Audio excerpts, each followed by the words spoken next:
Well, hello and welcome to The Late Show. Always good to have your company, and especially good to have your company this evening for The Late Show, because Tim and I are feeling a bit on loan, won't we, Tim, if it's just you and us together? It would be, and I would be completely stuck if I was here on my own. You would. But you do God days and things, and you're always very good at those. Yeah, I did. Folks will have to wait for it to be broadcast, but I did one the other day where I had a bit of toast stuck in my gum, and you're there for 25 minutes looking into the camera. You can't say, excuse me a minute. Oh dear. Well, it's good to have your company. Hope you're going to stay with us for the next hour. It's interesting, late shows, because we're a kind of case of anything goes with a late show. We normally ponder a few days beforehand and say, no, is there something that's burning on our hearts that we should be talking about? And if you've been watching over the last few weeks, you'll know there's been a variety of subjects from, we did church, not churches, we did the church, didn't we, some while back? What did you do last week with John? I did China and really the relationship of the Chinese Communist Party to Christians through their history. And also on Thursday nights has been things like modern day slavery, things like prophecy, end times, so many and varied other subjects. And tomorrow night, for the Late Show, there's going to be Barry Siegel's going to be a guest on the programme, and very much talking about tensions in the Middle East, so that should be a fascinating time. But for tonight, we've got an interesting topic to talk about. Tensions in Westminster. Yeah, that's a good way of putting it, isn't it? When Tim suggested this particular topic, I thought, help, are we really going to talk about that for a whole hour? Well, we'll see how we go. And if we dry up, then hopefully you'll help us along by emails and by text. And the live at revelationtv.com is the email address, and the text number is there on the screen for you to be able to get through to us as well. So lots going on. And if there are other topics that are burning on your heart, we'd love to hear from you and tell us. So Tim, if I said to you, tensions in Westminster, where would you start? Generally, tensions are a good thing. You have the tension of the governing party and the opposition party. You have the tension between the media, and the government. But you have the main sort of structural tension that's built into our parliamentary system is the so-called upper chamber, the House of Lords or the House of Peers, and the House of Commons. And the House of Lords, their role is really to scrutinise legislation which is passed in the House of Commons. And it can be healthy. Everything can work if you've got honourable people, heading them up. But the House of Lords expanded quite significantly under Mrs. Thatcher, partly because there was the ongoing hereditary peerages, and there was a large number of those. And then when you add to those peers, life peers who are appointed by the government and the opposition, it just expanded to about 1,300 members. And then Tony Blair came in with his reforms and chopped out a large number of the hereditary peers who inherit their title and join the club by birth. He chopped a large number of I think 75% or more of those were chopped out. There's 95 now, aren't there? That's all. Okay. Okay. So a large swathe were cut out. But then the problem was that he appointed, his favoured cronies into the House of Lords, and that tradition has carried on ever since the late 1990s. So it's now sort of getting filled with buddies and, friends of prime ministers or departing. If everyone turned up, you'd have something like 800 people. Yes. So there's no limit on the numbers like there is in the House of Commons. Yeah, that's true. And also it's significant. I think I read somewhere that it's the only upper chamber or sort of what you would call like a Senate or, scrutinising chamber of government in the world that is larger than the main Chamber of Representatives, which is the House of Commons. Well, my next question, Tim, is to say, what's the relevance of all this? Here we are on the Late Show tonight. Christians are at home. They want to feel encouraged and built up. But before you answer it, let's have a listen to what Sir Keir Starmer had to say this past week about the House of Lords and indeed about reforms that he would bring in if he became Prime Minister. If Labour wins the next election, Britain will see a change not just in who governs, but how we are governed. The tools to a fairer society and a stronger economy placed directly in the hands of working people. So together we can build an economy not just for the many, but by the many and of the many. Labour will rebuild trust by reforming the centre of government, cleaning up sleaze, nourishing the relationship between central government and the devolved authorities, and replacing the unelected House of Lords with a new, smaller, democratically elected second chamber. Now, during the Brexit referendum, I argued for Remain, but I couldn't disagree with the basic case that lots of Leave voters made to me. They wanted more control over their lives, more control over their country. They wanted to create opportunities for the next generation, build communities they felt proud of, have public services they could rely on. People know Britain needs change, but they're never going to get it from the Tories.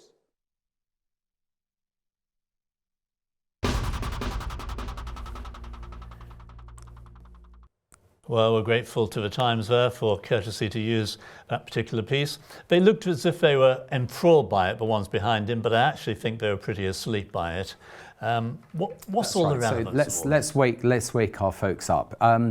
Christians have been disenfranchised. So in one sense, to us, whatever government does, if it's going to be a secular humanist framework that disregards the Christian, Bible-believing Christian minorities, we can't do a lot about it. But for those who think, actually, there's still something of a Christian basis to our constitution, where the elected or unelected, they open in prayer, they adhere to the coronation oath to uphold the laws of God and the true profession of the Protestant faith. I mean, that's embedded in our constitutions, unwritten though it is. And what that means is that any change, you have to say, will that weaken the framework. For instance, in the House of Lords, we have the 25 bishops, the Lord's spiritual, I think I'm right in saying. Yeah, 26. 26, okay, I'm pretty close. Close. One bishop here or there, Anyway, so there is a spiritual influence embedded, but of course, when most of those bishops are denying, the Christian gospel, which I'm sorry to say many are, and actually approving things which, and encouraging things which are diametrically opposed to the gospel of sin, forgiveness and salvation, then, they're not really representing us anyway. So it is a challenge, but I do think that as Christians we should be very much, even if only for prayer, to be watchful of what is going on in the corridors of power, what legislation is being proposed, what's being passed. And the House of Lords can even start the ball rolling on some anti-God legislation. So it is important to us what happens there. Okay, so we want to throw the ball out to you tonight and to say, what would you do? I mean, we all talk very strongly and we say the country's in a mess. We say things are going terribly wrong. Our governments aren't working well. Now Labour is adding to that by saying, well, what we need to do then is get rid of the House of Lords, put in another body which will sort it all out. Do you agree or do you disagree? But if you disagree, what would you propose? What do you think needs to be done? Now, we could easily say we need to pray, and we understand what we need to pray, but what do the scriptures have to say? Have they got any guidance? Are there any particular verses that you say, this is a verse for today that I'd like to give? How would you sort the government out? What's the Bible got to say about the way to govern a country? If we had a second chamber, do you think it would work? And what kind of second chamber? Are we going to copy what America has got with its House of Representatives and its senators? We're the only country in the world, apart from Lesotho, which has got a non-elected second chamber. So everybody else has decided something better is an alternative.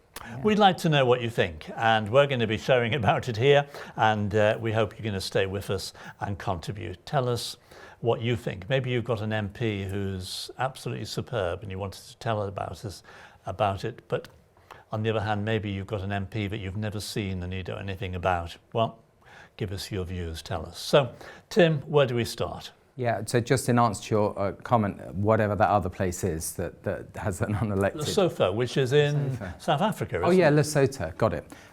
Yeah, but you don't have, 2 or 3 billion people watching the funeral of the head of state of Lesotho. The Queen, the House of Lords, the pageantry, the history, the 1,000 years of Christian heritage, I think it does count for something, although it's honoured more in the breach than the observance, and sadly, they don't often care one jot about our heritage. It's still there. So for Christians, I think it's significant. In the City of London, that there are bollards across all the streets that say, "Lord, direct us." You could say, oh, well, it's meaningless, let's ignore it. I'd like to say, no, what do these stones mean? What's the history? What's the heritage? And I think there is a heritage in the House of Lords. And personally, I think it's good to have a mix of hereditary peers, because they're not on the make, as it were. They inherited something. I know that, there's jealousy out there and people think, oh, well, they should have let's have a land grab like they had in Zimbabwe, and which might also happen in South Africa. But actually, they're the product of previous generations that have been prudent, that may have given their lives in battle, and they were rewarded with land. In principle, I don't think it's such a bad thing that future generations benefit or are judged because of the behaviour of parents. But that's another theological point. Okay, well, we'll read a few emails in a few moments that have come in, but let me just send out a tantalising thought to you. Channel 4 have done a programme on the House of Lords. We haven't got time to show all the programme, but I just want to show you the first couple of minutes of it, because it is looking at one hereditary peer and how it is that he got his position in the House of Lords. Have a listen. Here in the UK, you might think that we live in a democracy because, after all, we have elections and we get to vote. But that's only one side of the story. In fact, over there in the House of Parliament, the majority of politicians have not actually been elected. So in this video, I'm going to investigate the House of Lords. Does it still have a place in the 21st century? Or is it just a club for posh old men and rich elites? The media have a caricature of the House of Lords. They always show the picture of the peers in their robes at the opening of Parliament. You really couldn't make this stuff up. It belongs in the Harry Potter movie, not in the House of Parliament. I'm on my way to meet a British politician who sat in Parliament for 48 years. That means that he's seen 9 prime ministers and 12 elections. But here's the thing, in all that time, the British public have never actually voted for him to be there. Welcome to the manor of the Earl of Selborne.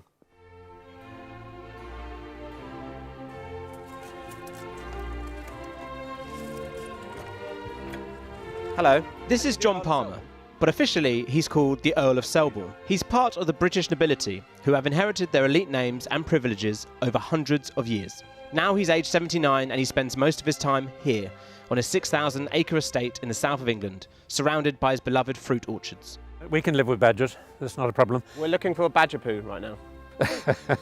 This is a badger latrine. And how much of this land do you own? Or how far does it go out? Not to the horizon, but it goes about a mile in that direction. Okay. As a member of the House of Lords, he's been able to have a say on almost every new law that's been brought in, from crime to Brexit, banking, the health service, and even the British Armed Forces.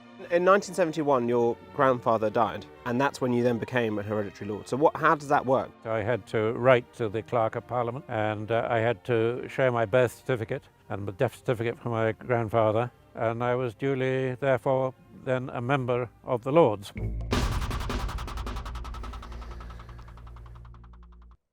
Well, I need to tell you that all the while that that piece was being shown, Tim here was muttering away.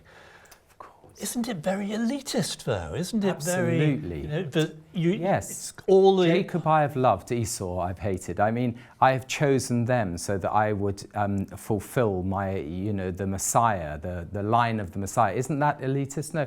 I think that, the sands of time brush over all of this. And then you say, well, who makes a better judgment? Someone who's trying to win the favour of a political party in their voting, or someone who rises above party politics and sort of the politics of a 5-year cycle and says what's good for the long-term interests of the country. Maybe the long-term interests of a landed estate, but personally I don't have a problem with that. I live and let live is my view. And I remember seeing Dr. Zhivago where they looked out of the window of the marching, the proletariat, just before the revolution, and they were calling for bread and justice, and Zhivago's, mother-in-law says, "Oh, isn't that wonderful? Just, what wonderful aims." But ended with Lenin and the revolution. So, whatever regime you go for, I don't believe any one of them is perfect. And at the end of the day, you can have trouble with both systems. Okay, well, I'm going to ask you to get your Bible out in a moment and give us some proof from scriptures for Definitely. it. But in the meantime, David, thank you very much for your email. Hi to you both. He says, I just don't get it. Are Tories starting to fly the red flag? Have the Labour lot gone bonkers? They are sounding like the Tories. The only party that has not changed its tune are the Liberals. So do you think they may get in? Should we be worried, says Dave. I don't think you are. Everything's changing. So I don't think even the monarchy is secure. It's being shaken. And the media are the prime, movers, because it makes a great story.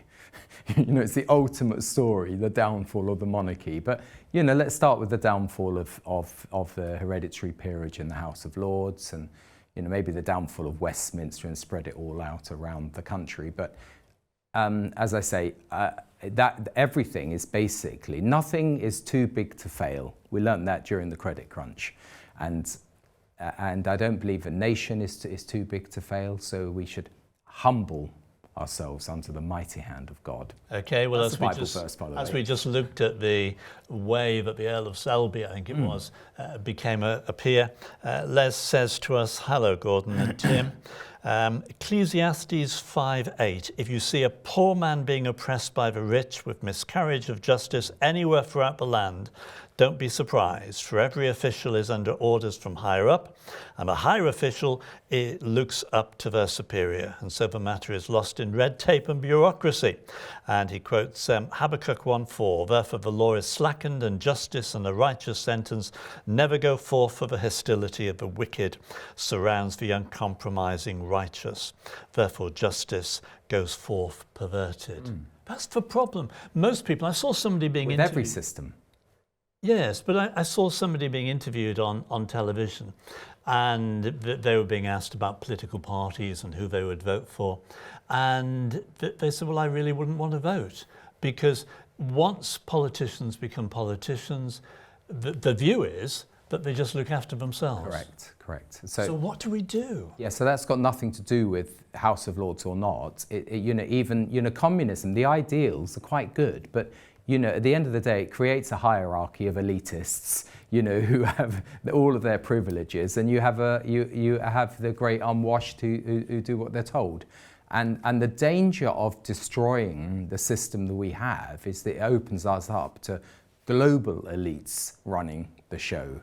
And there's some wisdom in having people who don't have an axe to grind other than preserving the heritage of the country. So although I'm not, I don't have inherited wealth, had a few inherited debts, I still think that there's a good principle in having the continuity of multi-generational people of responsibility, alongside those from other walks of life and politicians. But to have a House of Lords just stuffed full of politicians, you might as well not have it at all, because it would be the same as the House of Commons. But aren't they egotistical, gas windbags? But aren't they really just? Isn't it just really a house full of failed MPs and cronies become that. The MPs? That's partly what I'm arguing, and what we're saying is make it 100% cronies and elected. What is democracy? It's people like Matt Hancock. You get a certain breed of person some who've had no wider experience of life, who then are very skilled at getting elected, at campaigning and getting elected, and you discover when they're in office they're absolutely clueless, because they're just basically qualified politicians. So I think a mix is a very good thing. Okay. Well, Mr. Hancock, I think, has said today that he's going to stand down at the next election, so he must have decided he can make more money elsewhere. Yeah. When I told my wife that we were going to talk about the House of Lords today, she reminded me of an occasion when she and Leslie went and visited the House of Lords to listen to a debate going on, and her reaction was, they were all fast asleep. Yes, I think they are. That's the view that most people have. No, I do think that. And there's actually, they're there for critical moments when critical issues, they should be there to make good, wise judgments. But generally speaking, then I would say they're not really. They are superfluous. I agree with that. Okay. Lorna's right. Les, not Leslie. Les says the world system is so corrupt, and he quotes Romans 12:2.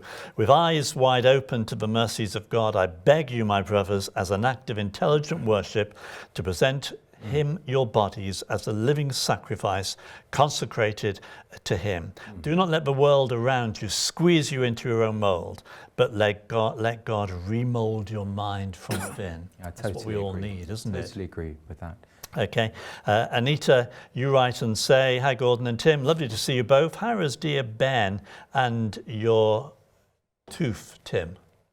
Yes, so more to the point is the first question, and I showed you a picture earlier, which I'll show again. I don't know whether people can see it on here. Well, in fact, there's another email here which dear says, Ben Tim, has just had his doing? tummy out yesterday, and half of his esophagus, but he's in good heart, and he's in faith, and the operation went according to plan. That's what I've heard officially, which is basically that there's a healing process, and everything is on tubes at the moment, but really appreciate your prayers. Thank you. And it's going to be a long process for him. I think very, very long, and a lot of changes in his lifestyle, as it were. Okay, thanks for asking, Anita. And she goes on and says, I remember from doing government and politics that the Lords are part of a process in passing new laws. Whilst there are some drawbacks to the Lords, it's better to have another body part of a process of passing new laws. The only trouble is, as you pointed out, Tim, the government have sought to fill the Lords with people who favour them. Still, we know that God is ultimately in charge, and we need to pray for our leaders. And the scripture that Anita gives is Psalm 27:1. The Lord is my light and my salvation. Whom shall I fear? The Lord is the stronghold of my life. Of whom should I be afraid? Amen to that. And let me just read one more out if I can. I don't think the House of Lords should be abolished, says this text. I think it needs reformed, reducing to a smaller size. I think there is a need for a second chamber of scrutiny, surely. The House of Lords is overblown, undemocratic and worldly. It needs to be reformed. Yeah. So you'd go along with that? Oh, definitely. Definitely. But if reform means a sort of a hyped up version of the House of Lords Tony Blair did with his reforms in the late 90s, I'm not sure that will be a great improvement. But 800 it doesn't make sense. Also, I'm afraid, Boris and others, putting their pals in, and people that aren't doing anything in terms of legislation, not attending. There should be a way to call them, to behave. And there's corruption as well. Yeah. If we enlarge our discussion tonight and to say we can be talking specifically about the House of Lords, but about government and what we should be having, what would you say? Well, I think we do need more Christian influence, and that has been the fundamental problem, probably post-war, but especially it was sort of turbocharged with Roy Jenkins bringing in anti-Christian legislation as Home Secretary, and then it became popular. I'm in two minds purely because, which is the sort of definition of being political, because of the, democracy, as Churchill said, it's the worst, what is it, the worst of, or the best of the worst. Yes, I know what you mean. The governments that you can have, and tyranny, autocratic tyranny isn't very good. A beneficent or benevolent dictator is actually not bad. To have a good king of Israel is not a bad structure.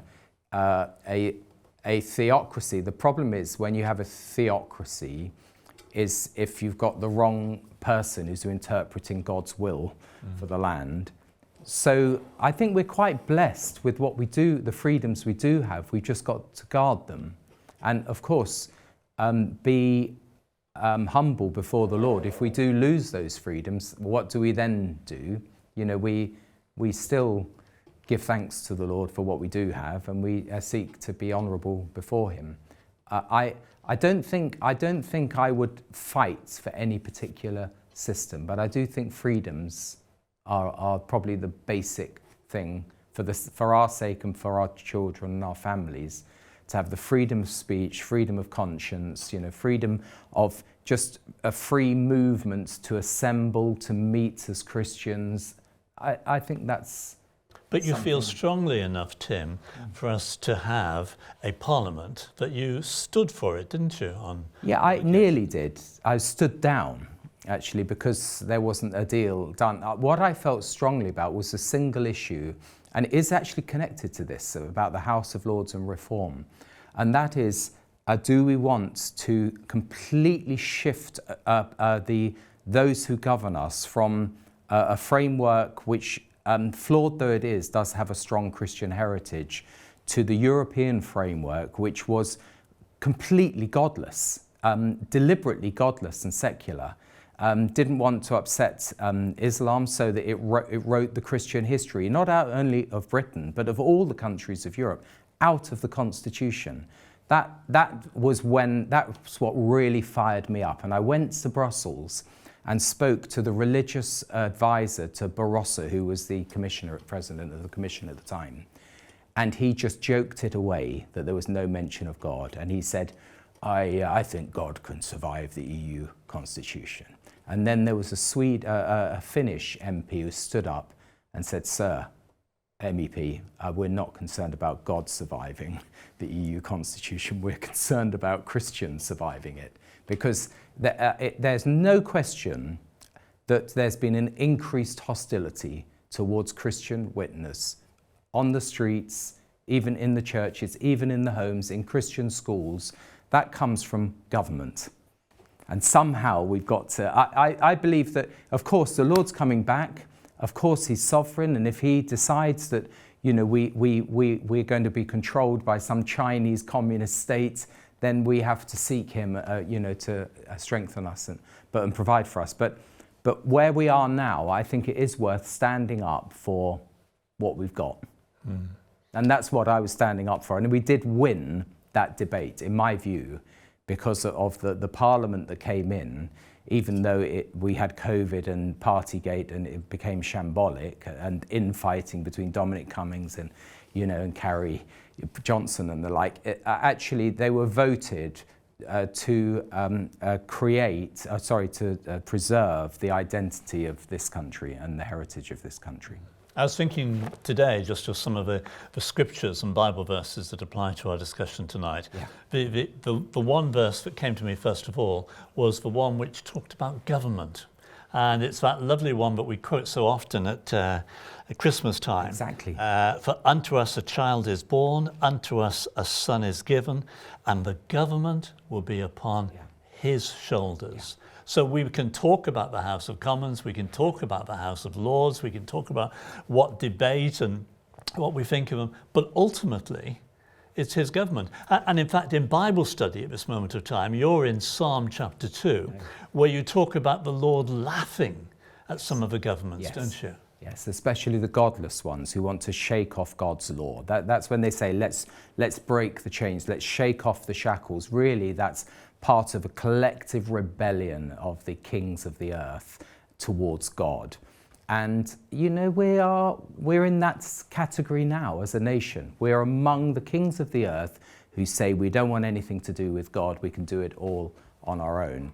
Interestingly, in that passage from Isaiah, it says, of the increase of his government and rule, there will be no end. And I love that, because that's hopeful for us. And ultimately, you know, when the Lord does come to reign, you know, there's something wonderful about the increase. It's not some static, boring situation.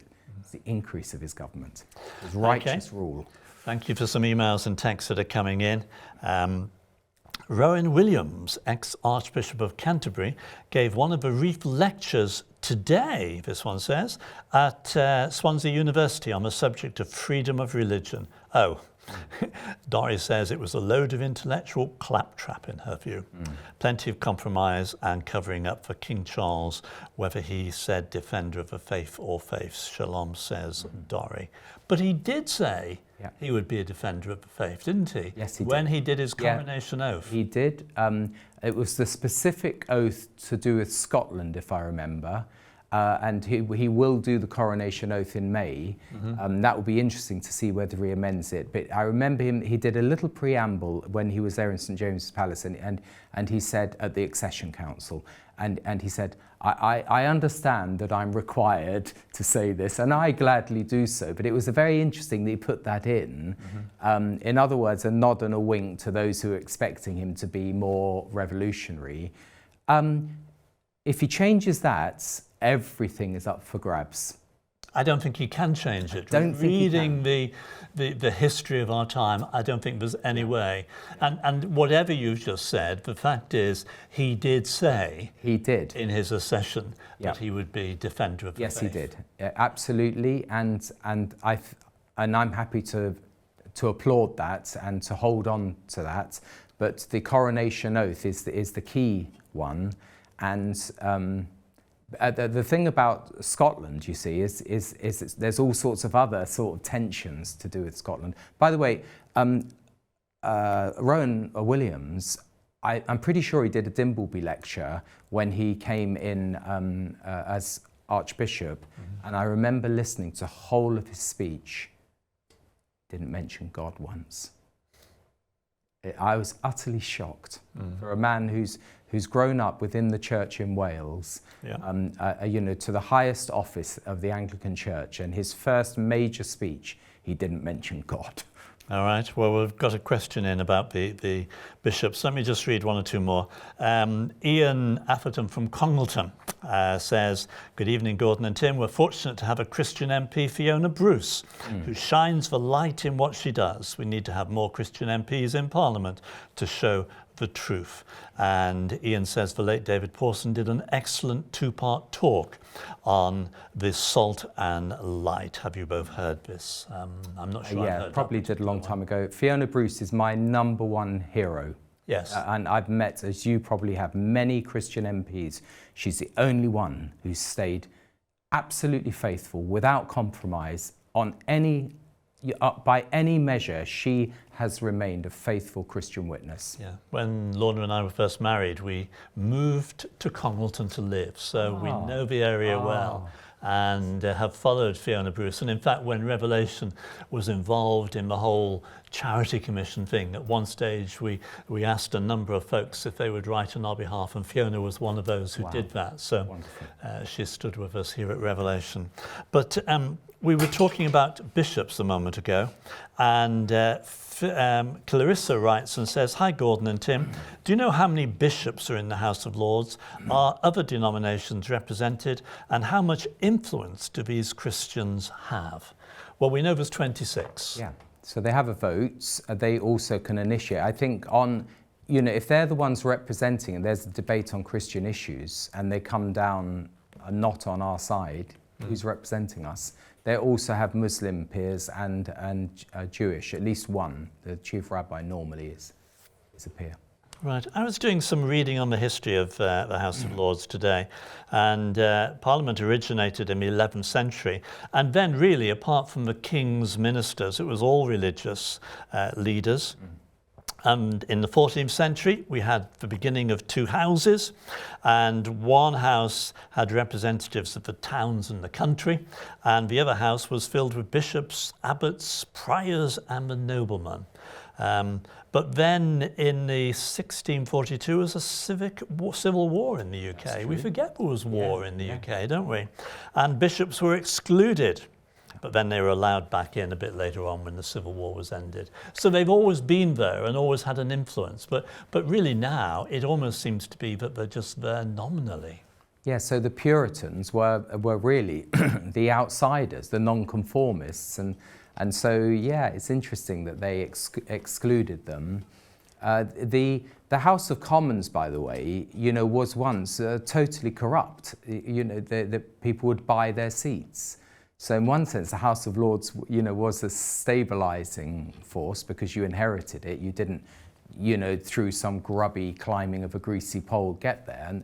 And that's always the problem. They call it democracy, but if we really look at our so-called democracy today, we have very little say on some of the key issues, and it's very fragile. It's not as stable as people think. They say, oh, we've got to have democracy. We've got to have workers' rights. What does that mean? That you're going to have strikes, but that is not a topic tonight. You're going to have the whole country being held to ransom. You have to have people, in Philippians, I'll give you a Bible verse, look not only to your own interests, but also to the interests of others. The danger is if the whole of democracy is saying you just do what's good for you, I'm not sure. I think as Christians, we should step back. What's good for the country? What's good for families? What's good for marriage, biblical marriage? What's good for the Christian witness? That's how we should be voting, not according to party lines. But what do we do? I mean, here we are in this country and we're bemoaning the fact. We've just heard about one MP, Fiona Bruce, who's clearly got a radiant witness for her. And there must be others as well who and others out there know. But I mean, their voice isn't being heard in the House of Commons or in the House of Lords. Do we just let it go by, or what can we do? Yes, so there are a number who are known in different fields, but not known for being Christian. But there are a number who profess a strong Christian faith, and you could rattle them off. Even Michelle Donnelly, you look on Wikipedia, the only thing it says in terms of her interest, or did when she was appointed Education Secretary for a short time, was she is a practicing Christian. Now, that alone is a great thing to have for someone who's in public office. But, we obviously loved David Burrows when he was an elected member. Tim Farron, God, it says in Isaiah 139, he hems us in before and behind. Even if we're trying to keep our light under a bushel, God doesn't let us get away with it. And so he really did not want to answer the questions on gay marriage, but he was forced into it during an election campaign, and he compromised on this particular question, and he then had to resign the leadership of the Lib Dems. Then it's a bit like Samson at the end of his life or end of his career. Then he spoke out and he said, "I was wrong to have compromised," and he confessed to his church, and he gave a great speech on liberalism to the Theos think tank. So God's in charge of every Christian who's in there, and they're not going to get away with it just by trying to have a political career. They've got a higher calling. Okay. I didn't know the EU countries had taken God out of a constitution. Yeah. How sad is that, says Anne. Yeah. And Keith, hi both. Having hereditary peers in the House of Lords is an anachronistic legacy of feudalism, and it cannot be right that aristocrats can make laws simply because of a privileged birthright. Tim, I honestly disagree with you about the bishops. Well, I'm here to stir up discussion. You wanted some emails, Gordon, so that's why I'm here. They are a Christian presence in the Lords, and simply because they aren't rigid fundamentalists doesn't mean they don't advance the gospel.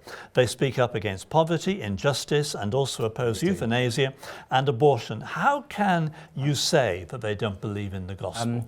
Just look through all of what they say on Christian issues, and of course, you know, what is fundamentalism other than, I mean, I'm not talking about crazy suicide bombings, other than believing in fundament means foundation. So we hold to the foundations of Scripture, which is let's call it as it is. I mean, creation. We believe in a special creation, that God's created the heavens and the earth. We believe in, we're coming up to it, the virgin birth. You know, they reject basic tenets. So they're not representing Christians, they're representing but we mustn't, an intellectual elite. We mustn't look at the Church of England and put everybody in the category that you're saying, because there are many within the Church of England who love the Lord and who serve the Lord and seek to follow him. There's a critical, so we're talking about House of Lords today, but there's a critical vote coming up in Synod in February,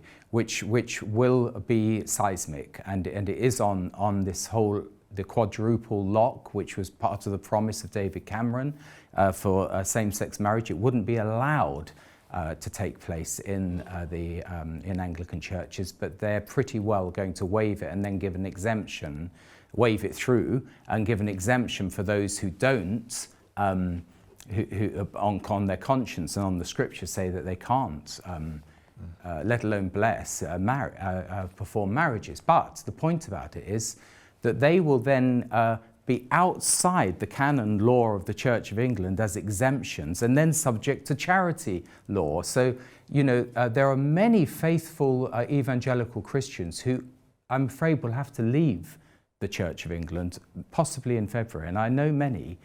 And then there could be a big shake-up. So it's not just the House of Lords that's going to change. There's going to be some big changes across the board. Okay, well, you may be part of a Church of England church. We'd be interested to know what your view is. Do you agree with Tim? Is what he's saying happening, or are you having a similar experience? Keith says, with regards to Roy Jenkins, his reforms were instrumental in turning us into a modern, fair, liberal democracy. You were talking about him before. Yes. Abolishing capital punishment, stopped miscarriages of justice, decriminalising homosexuality, ended the cruel persecution of gay people who were imprisoned simply for an orientation they didn't choose. Even if some Christians think it's a sin, there is no need to imprison gay people. And Keith blindly says, I do think David Steele, though, was wrong to legalise abortion. By the way, I do agree with that, but he should check out Peter Tatchell, who we hosted in Spain for 2 days. And I spent 2 days with Peter, and he does not believe that people don't choose it. He believes people have a right to choose and not be discriminated against for their choice. So he's Peter Tatchell is actually endorsing what we're saying. Okay. Yeah. Well, you can listen to that debate. I'm sure you'll find it somewhere in the Revelation catch-up, which is a fascinating debate. You hosted it, didn't you? 2 hours. And it was Peter Tatchell and David Robertson, who was a... And by the way, I really think it's great to have these emails, to have, you know, we talked about tension. It's good to have countering views, and then you can test. Okay, well, how's this one? How can you have a satisfactory righteous government that is part of the world system in any country, as Satan is God of the world system? And when a Christian tries to change things by getting involved, the result is a very difficult situation in a hostile environment. The most effective prayer Christians have to change things for the better politically is prayer. As the prayer of a righteous man avails much, and we have the righteousness of Christ. We should not underestimate the power of prayer, as we have a mighty God. But of course we're told to pray, aren't we? Yeah, it's very much so. It's a big question. I'm sure you've had other late shows, about politics and was Jesus political, and Moses. We're all political, whether we like it or not. But there was a divide, and you mentioned the Civil War between the Puritans, and there were Christians who thought, no, you shouldn't be, as it were, involved in the public square. You should be more pietistic.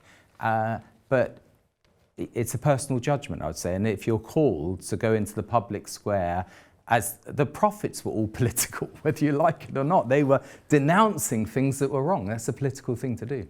Well, concerning that last email that we just read, let me remind you, 1 Timothy 2, therefore I exhort, says Paul, first of all, that supplications, prayers, intercessions, and giving of thanks be made for all men, for kings and all who are in authority, that we may lead a quiet and peaceable life in all godliness and reverence. For this is good and acceptable in the sight of God our Saviour.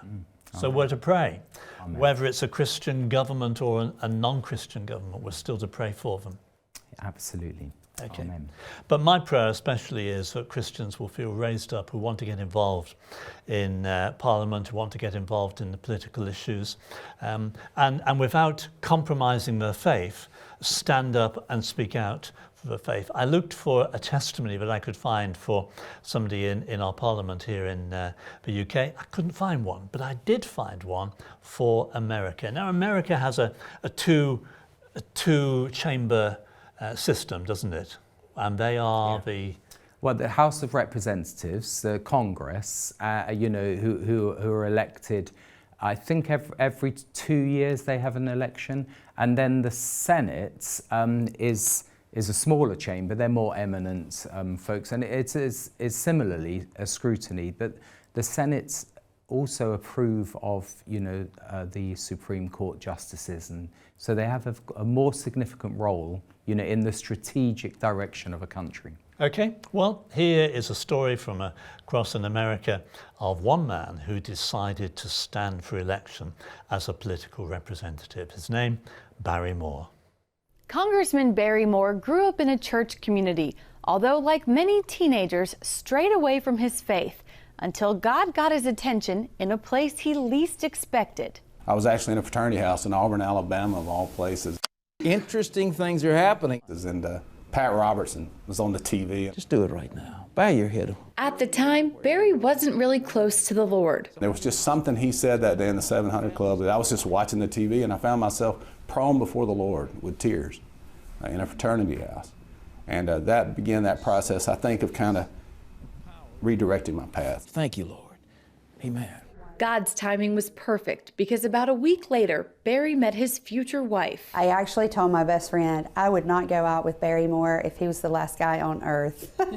And then 10 months later, we were married. At first, Barry's wife, Heather, expressed skepticism about his conversion. Barry just kind of seemed like this wild guy, and like, is this guy for real? Like, is he for real trying to convince me that he was watching Pat Robertson in his fraternity house? And sure enough, it was true. And so that kind of started mine and Barry's relationship. 30 years later, both are confident God called them to be together. We're a good team, and I think that her understanding politics and having a passion for that, and me just being a country boy from South Alabama, being called, I tell everybody I was in the garbage business, but the transition from garbage to politics was pretty easy to make, so the Lord kind of called me into this life. But politics wasn't always a part of their plan. It was the last thing on earth I thought I ever wanted to do. I actually told the party no in 2006 when they asked me to run for the state legislature. 2 years later, Barry had a change of heart. In 2008, we felt like, I think it was President Obama said we're no longer a Christian nation. We are no longer a Christian nation. I told Heather, I said, we must engage. We cannot sit on the sideline any longer. It really did something to Barry, and he said, you know what, if they ask me to run again, I might do it, because if Christians don't engage this process, we're going to be left out. We're going to be left behind, and we're going to lose our nation. In 2010, Barry got elected to the state legislature. The Lord just kind of directed our paths to do that, and then so through that process, I became labeled the most dependable conservative vote in the legislature. In 2014, that put a bullseye on my back. During his first re-election campaign, Barry was arrested on charges of felony perjury. I became indicted. I was facing 40 years in prison, and that was the process where the Lord really began to transform me. Planning to drop out of the race, Barry's family stepped in, encouraging him to stand and fight. I think I could have cut a deal and walked away, but because of my 12-year-old son, not my team of attorneys, but my 12-year-old son and his faith in the book of Daniel and how Daniel and those guys stood, that we needed to go through the fiery furnace. And so, you know, I tell everybody we came out without even the smell of smoke. Barry won his re-election before he was found not guilty on all charges. I can honestly say that every single one of my kids will tell you that it was the worst year of their life, but every single one of them will tell you that they grew in their faith and that they have a solid confidence in God to carry them through their lives from that experience. And for that, I'm grateful. After the trial, Barry wanted out of politics, but God had other plans. No doubt I wanted to get out, no doubt. While in D.C. for President Trump's inauguration, a couple stopped Barry at breakfast and prophesied over him. The Lord says that even as Moses was reluctant to take the mantle that God had placed upon you, but God says, I'm going to give you the wisdom and the understanding that you need to do what I call you to do. It was that prophecy, that January 21st prophecy, that gave me so much encouragement to be here now, and those people didn't know me from Adam. Barry decided to run for U.S. Congress in 2018, but he lost. I could not let it go. God kept telling me, Barry's going to be in Congress. 2 years later, while Heather was driving, God told her a door was about to open. 2 days later, Barry called me and said that our congresswoman was retiring. And I said, well, you're running. And he said, no, we need to. I said, no. God spoke to me 2 days ago and said a calling was coming and that we don't walk, we run. And he said, well, okay then. Barry ran again, barely making it into a primary runoff. He's in Congress by 605 votes. And the next person up had 20% more than we did. Still, he somehow won the nomination and election. I will never, ever not be amazed at being here and how God brought us here. In Congress, Barry and Heather continue to go where God leads them. Man, we do not have the answers for the future of our country. The Republicans nor the Democrats, no matter how smart we are, how brilliant we are, how good a public speaker we are, to save this nation, we must turn back to Him. And my prayer is, even from tonight, that the Lord will raise up men and women who, like Barry Moore, will want to stand up and represent their people and represent His God. Thank you for emails and texts that have been coming in. Margaret, you wanted to write and say, I remember so well when George Thomas became Speaker of the House of Commons.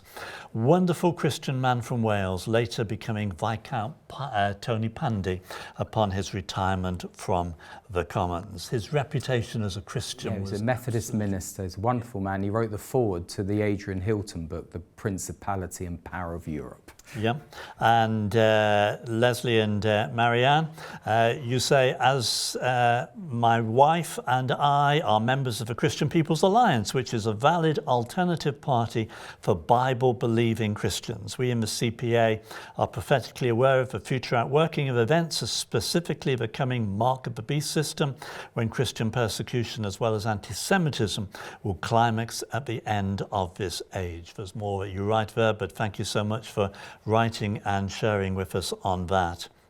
And Linda says, you're absolutely right about Rowan Williams. I always noticed that any time he spoke, he never mentioned God or Jesus, says Linda. Well, there's more coming. Did a bit.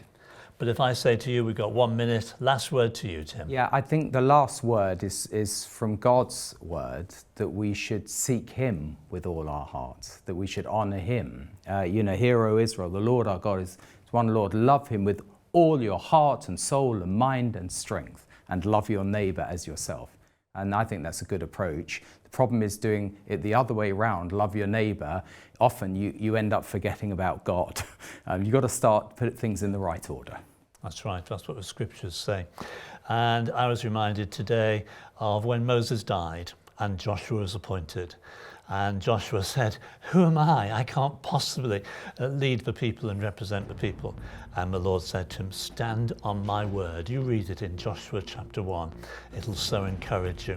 Well, Tim, thank you so much for sharing in our discussion. Thank you for all of you who've written in tonight. We look forward to being with you tomorrow morning for our mornings, but have a good night. God bless. Bye-bye.